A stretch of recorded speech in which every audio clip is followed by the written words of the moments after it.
to see Nick again. You leave him alone, he heads straight towards death.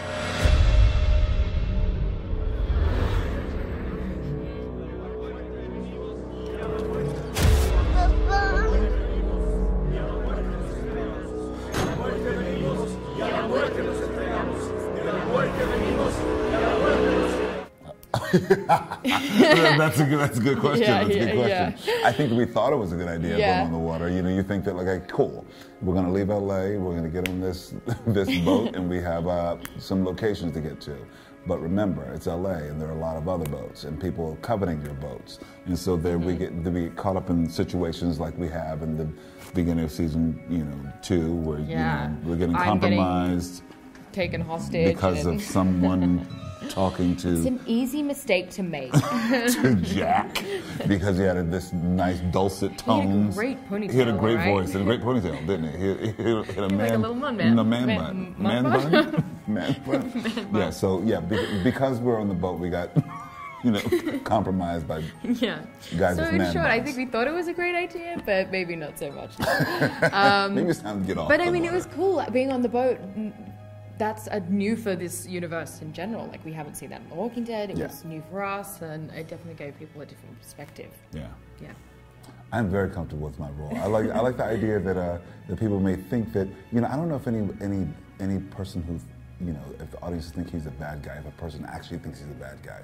I think that Victor Strand is a complicated guy. He's an enigma wrapped in a conundrum. Wrapped in cash. Ooh. Exactly. Wrapped in Ralph Lauren. Wrapped in Ralph Lauren. So that's good. But I think that I'm very comfortable with playing a character like him. He's someone who's very surprising. I love his sense of humor.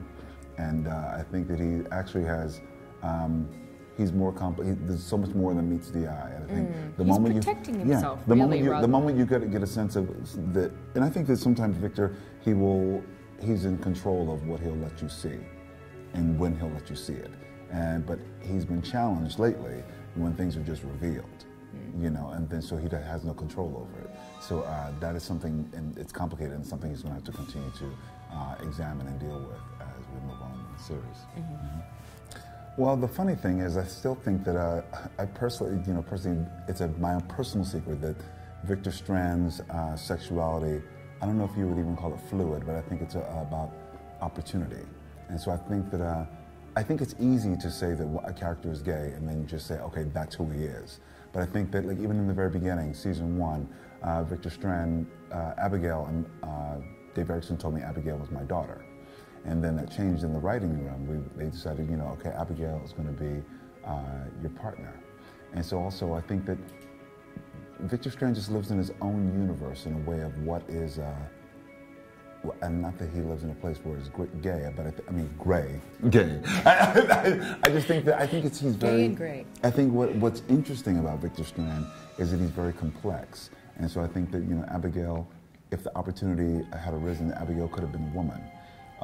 You know what I mean? Abigail could have been whatever served him in the moment. And so I think that that's interesting. He's definitely an opportunist. He's an opportunist, but I also think because sexuality is so, I don't know, it's a bit more complex. So that's what I think what we're trying to build with that character as well, which is even more interesting. So he's not just representing, oh, he's gay and that's what you think he is. In this moment, you saw him in a same-sex relationship, but he could evolve and do many things, and that's what's interesting to me. Yeah, I think that's a really great observation. Alicia's journey has actually been, quite a significant one.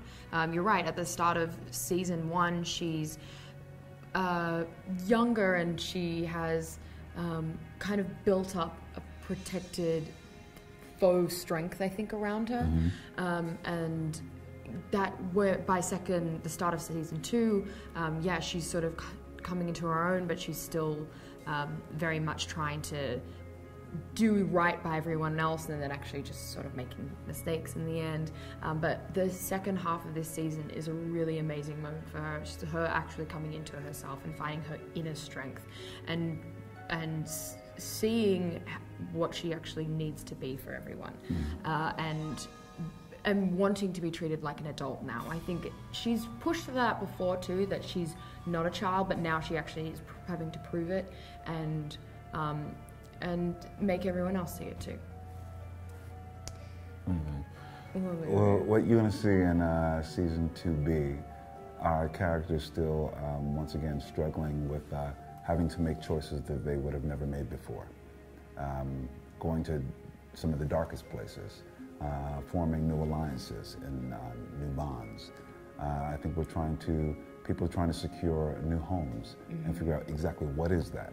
Yeah. Is it we're meeting new people. Meeting new people. There's lots of new people that we're meeting. And we're also more fractured than ever.